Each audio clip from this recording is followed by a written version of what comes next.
Hello, this is the Rarity Report, and I am so pleased to have the opportunity to introduce you to Monica Benson. And she has been recognized as the Alachua County Teacher of the Year for 2024-2025. Yes. Congratulations. Thank you so much. Thank you so much for having me. I appreciate it. But it's a special opportunity to interview you because as the member of the audience will find out in terms of your where you came from, what you're doing now, and what you want to do in the future. So, can you kind of lead us off in terms of how did you get here? Oh man. Okay. So I grew up in a very small town. Once was a small town, Middleburg, Florida. And I myself was a struggling student. Elementary school was very challenging for me. Had difficulty with reading and writing. And my experience in elementary was not too great. And I feel like I never wanted anybody else to have that experience. Without my mother forcing me to read every night and practice writing, even though it's still not pretty, I wouldn't be here today. And throughout middle school, I had a really great teacher. Okay, so wonder if there was a teacher effect. There's a teacher effect as well. Her name was Miss Smith, and I had an elective class with Miss Smith called Critical Thinking. And all the other students were like, oh, Miss Smith, But for me, she held everybody accountable, and I think that's a big deal. Always held the kids accountable, always wanted what's best for them, very dry humor. But I had experiences where I had opportunities to work with the St. Johns River Water Management System, where I would go to like the Museum of Natural or Science and History in Jacksonville with her, and we would teach small groups of students about water pollution, water runoff, things like that. So at that point in time in 7th grade, that's kind of... This is an elementary. No, this is the middle school. Middle school. Middle school. Okay. Middle school light bulb, where I was like, this is pretty okay. It's pretty cool. I really enjoy this. And then in high school, I had a really great teacher, Miss Frew. And she was my AP English teacher. And she was very personable, very loving, very caring. She didn't care about the test scores. She cared about you. She cared about her kids. And that always stuck with me as well. Like being a personable, relatable person that truly cares for, who you are as a human. And so those were my two teachers that kind of like nudged me into being like, oh, you'd be pretty all right at this. You'd be pretty great at this. So. And they kind of helped point you towards University of Florida? Yes. So Miss Frew was actually the one that would go and she encouraged me to apply. I did not think that I would be accepted, but I was. I still remember that day. It was a very magical day. And was this in the mail? This was online. Online. So online now. Okay. Yes. You waited for that little green button, and you clicked it, and you were either accepted or not. And the day I was accepted, it changed my life. It really, very exciting things. When I first attended the University of Florida, I thought I was going to be, I either wanted to be a marine biologist or I wanted to do something with telecommunications. And I had taken an elective class with Dr. Penny Cox about exceptionalities in the workplace and in the community. And she really was the reason why I kind of shifted towards education and working with people with various exceptionalities, treating them with dignity and love and respect. And if it weren't for her, I don't know if I would ever be in the ProTeach program. And I don't know if I would be here today without Dr. Penny Cox. Now, is she in the College of Education? Yes, she is. Dr. Penny Cox? Dr. Penny Cox, yes. Okay. Is that in the School of Teaching and Learning? Do you know? It was at Norman Hall, so I don't know really off the top of my head, but I know that she's still there and she's still changing lives. So like she's changed your life. She has, very much so. Yes. She gave me the oomph, the courage to kind of dive in head on and use my talents where they're needed. What were her qualities a little bit more? Can you think Oh, of? she was also very lovely human. Showed everybody dignity, respect, held everybody accountable. Again, I love accountability. And she wanted to change lives, and she wanted to educate people. She loved to tell and educate others about how to kind of navigate the world and open your eyes to how others may navigate the world and how you can help support and encourage, especially people and students with various exceptionalities. She's a beautiful soul. And she's still teaching? She's still I'm not sure if she's still a professor, but she is still in the College of Education, yes. Can you tell us more about the Pro Teach? So the Pro Teach program, I was in cohort 95. So it is a program at the University of Florida where, your courses are kind of set up. You go through rigorous courses, anywhere through ESOL endorsement, reading endorsements, things of that nature, where it really supports teachers, because that's something that you will need to be able to apply as a teacher. It sets you up for success. And in my program, I attained my bachelor's in elementary education, and then I selected to go into my master's year in special education. So did it help support you through your school? Oh, absolutely. Yes, absolutely. It gave us hands-on practicums, and we went to various schools. We were assigned to various schools. I had anywhere through, kindergarten, 3rd grade, 5th grade. I was at Shell Elementary, Idlewild Elementary, PK Young. So a lot of hands-on experience. Here in Alachua County. Yeah, here in Alachua County. Yes. Very hands-on, very eye-opening. It's a great program. I really enjoyed it. How many, do they take certain number of individuals into the program each year? You said you're Pro Teach 95. Yeah, cohort 95. Cohort. So I don't know what, well, they're probably up there now. They're probably 105 or 106. But I'm not sure about the numbers wise. But it's a great experience where some of my classmates, we still keep in touch. And a lot of them, are in Alachua County. Some have moved to different parts of Florida. But it's really great to have that network and that community where we're all in this together. In all kinds of weather, we all stick together. And we are, educators is what we call ourselves, the educators. Yes. And educators, cohort 95. And we're great team. And you graduated from UF then? Yes, so I graduated with my elementary bachelor's in, I believe, 2016, and then I graduated with my master's in special education in 2017. So the master's, as you indicated, is an additional year. Yes, additional year. And you have a space where you are able to select which school you want to intern at, and I selected Sidney Lanier. Here we are. Here Still you today, are. 10 years later. So whenever we were asked, where do you want to do your final internship, and I had selected Sidney Lanier, and my professors were like, you know what you're getting yourself into, right? It's a center school, and it's like, yeah, it's where I'm needed. It's where I want to be. And I got here, and it's like, this is my happy place.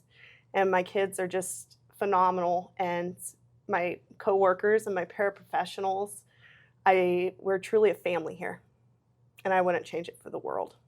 And you have that feeling when you walk into the door here at Sidney Lanier when you started your internship. Mm-hmm. Yes. Yes. So at Lanier, we're united by challenge is our quote. Our mascot is a unicorn. So we are very magical and lovely. And I saw something on not YouTube, but on the internet, that many unicorns, it is a blessing. It's a blessing, yes. So Yes. that is something my previous principal, Miss Kim, in one of her speeches for graduation, actually, she looked up what a family of unicorns is, or a herd of unicorns. It's called a blessing. And this herd and this blessing has, touched my life in more ways than one. And for those that are listening and watching, if you look behind us, we're actually in her classroom, Monica's classroom. Yes. And so this is where you're at almost every day. Every day, 8 hours a day. Yep. And it's home. It's home away from home. And I always want to have a space, an environment that my students feel that way, that they come to their other home. They're my school kids, and I'm their school auntie or their school mama, and that's how we are. And myself and my 3 paraprofessionals, I have Miss Portia, Miss Sam, and Miss Riles. So lucky to have them, and we really are a unit and a very good family. And I can tell that the kids love to be here. Every day is not the best day ever, always, but we, in the end, love each other and respect each other and know that we would go to all lengths of the world to just make sure everybody's happy and everybody's needs are met. And you call your students exceptionalities? Yes, exceptionalities. So various exceptionalities. So we have students that have autism disorder, emotional behavior disorders, various different clinical labels. But the most important thing is that all of our students have the opportunity and the love and the joy to be able to be together and to learn together and to grow together. Every student has their own individual education plan. We adhere to the needs of every student and accommodate the best that we can every day. Every student is, provided all the things that they need to be able to succeed. And the ages of your students that you have, and you have a certain range. Yes. Grade-wise. Yes. So I'm lucky enough, I have 6th grade through 12th grade in my classroom. And what's really great about this school is that I have the capability of keeping those students with me throughout their high school career and watching them grow and help support their needs and education, not only their instructional needs, but their social emotional needs, their independent living skills, just independent functioning. Everything that the IEP states is something that we continue to help them and watch them grow throughout their school career. Wow. So in this classroom, then you'd have some students who would be working on English or science, whatever. Yes, so we have, my kids stay with me throughout the academic day. And it starts when? Starts at 8 o'clock. And ends? Ends at 3. 3. Yes. So we work on all different skills. Every student has their own curriculum based on their grade level. We are all working on access point courses with English, reading, English, math, science, and social studies. And what's access points? So access points is a specialized curriculum, specialized standards that we provide for our students specifically to meet their academic needs. So we have independent, we have participating, and we have supported. So Say that one more time. So going from to lowest to highest. So we have participating, we have supported, and then we have independent. So our goal is for all of our kids to be independent. We're at the independent access point. But if the student needs, lower level, lower tiered, we start from the bottom and we go to the top.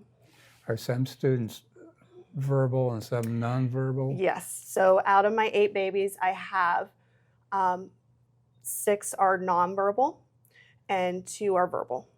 So we have various different accommodations and supports. We use technology such as touch chat, it's called. On their iPad, they have access to all day long, which has different symbols, different items that they can select. But even with my babies that are nonverbal, everybody is verbal. You know what I'm saying? Like everybody knows what they want. It's just figuring out how and which way is best for their communication needs. Communication needs are significant. One thing that we really pride ourselves in our classroom is that we always want to support the students with self-determination and self-advocacy. Are our biggest thing. Self-determination and self-advocacy.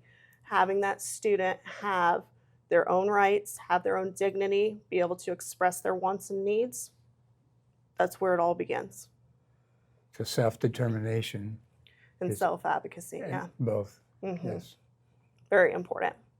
Probably one of the most important things. Before we can learn, before we can hit education, we got to get to where we are stable in our own being, whether it's social emotional or whether it's being able to advocate for oneself. So if you've been here 10 years, so you've had several students then that you've seen progress from entering Sydney. Yes, very much so. Yes. Very much so. It's a beautiful thing to watch the students grow. I mean, my kids teach me as much as I teach them. What do they teach you? Oh, my level of patience.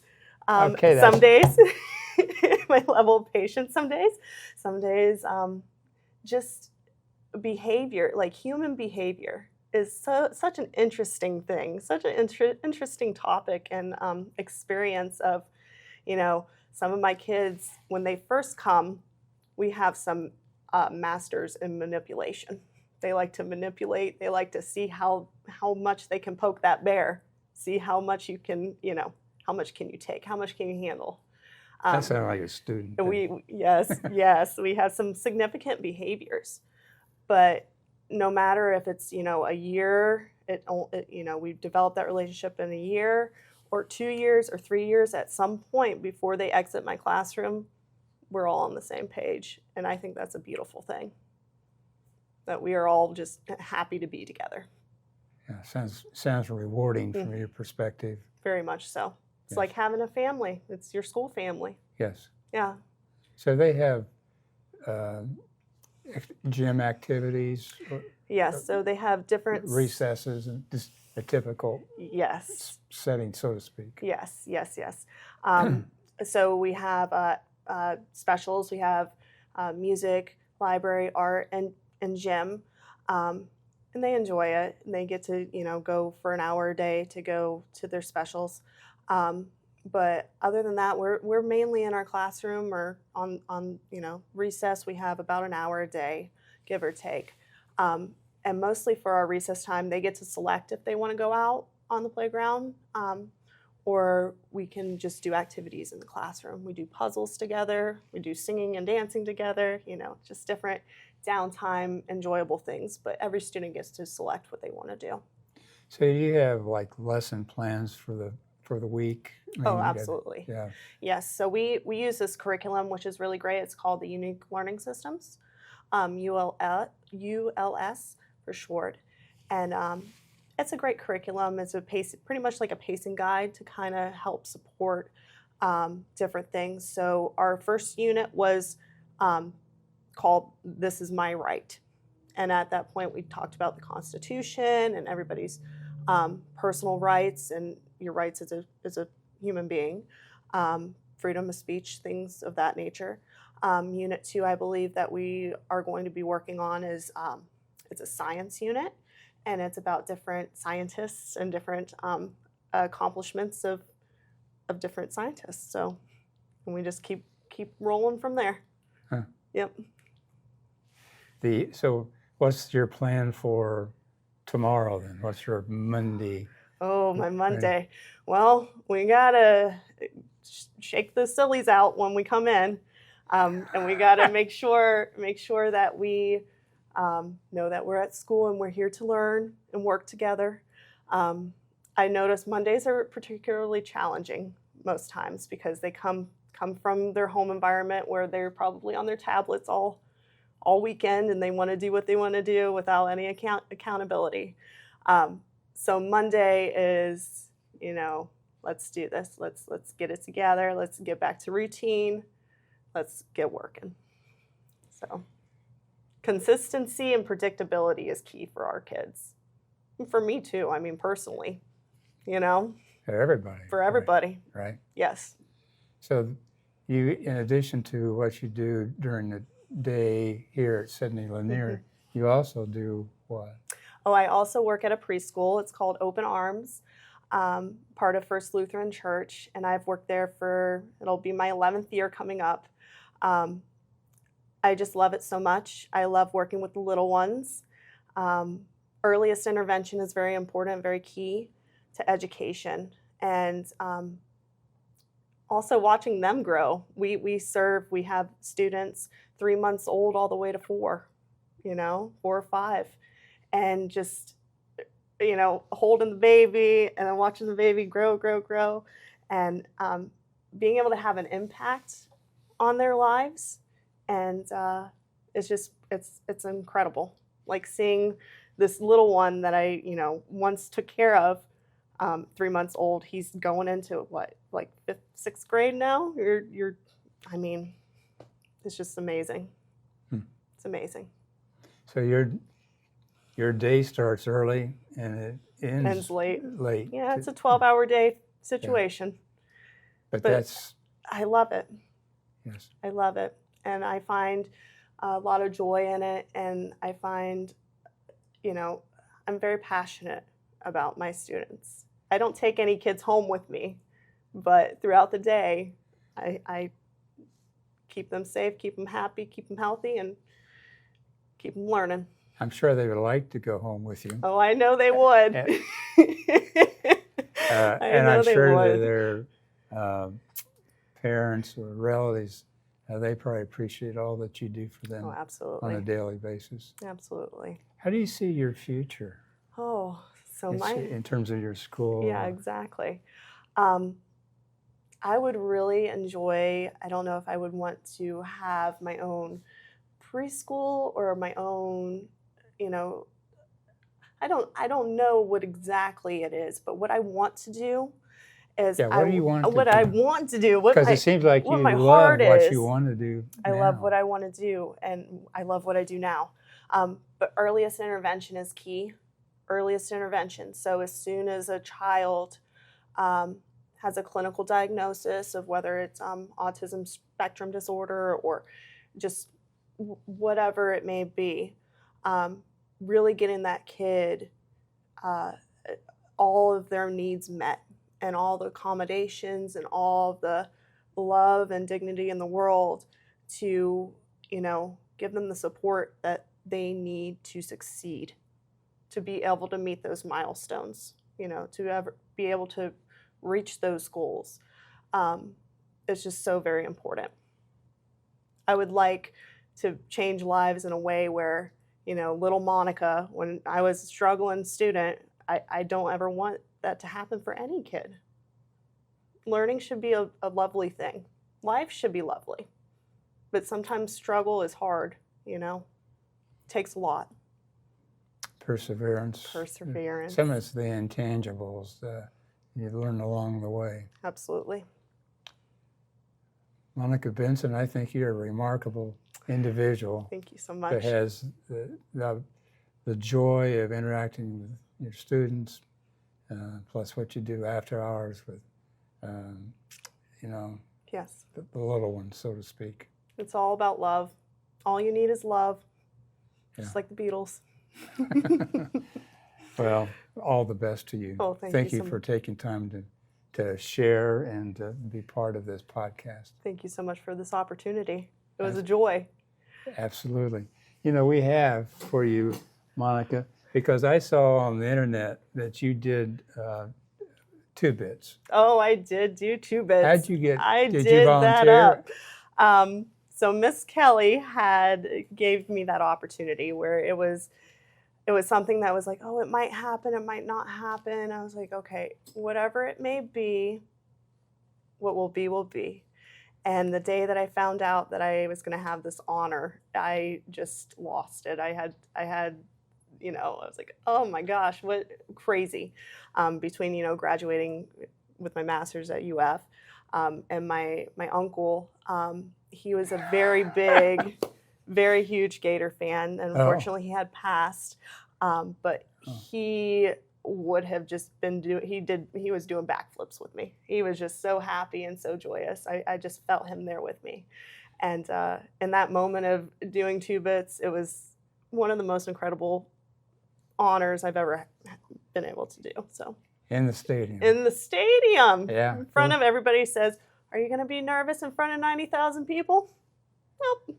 And actually, I wasn't. I was very surprised in myself. I was very surprised in myself because I knew it was such an honor, and my love for the University of Florida, and this is a dream come true. I did 2 bits, but not in the stadium, down in the College of Medicine Plaza.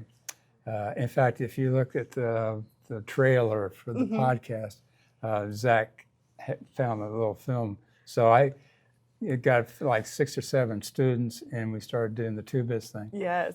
I didn't understand at the beginning when I started. These were medical students. Some of them were not Florida. Oh no. So we had to do a second take. We've got to teach you the thing. Teach you. But I wanted you to have this. It's beautiful. Well, see what it is. Open. Oh, Yes. oh, Orange and blue. Look at this. Oh my goodness. This was yours? Well, it has how we got started, yes. It's beautiful. I always thought of myself as a coach. Yes, in very terms much so. That I can't learn for I love them. it. But there's during the times I started doing triathlons and biathlons, I understood what it took for individuals to be focused and to work.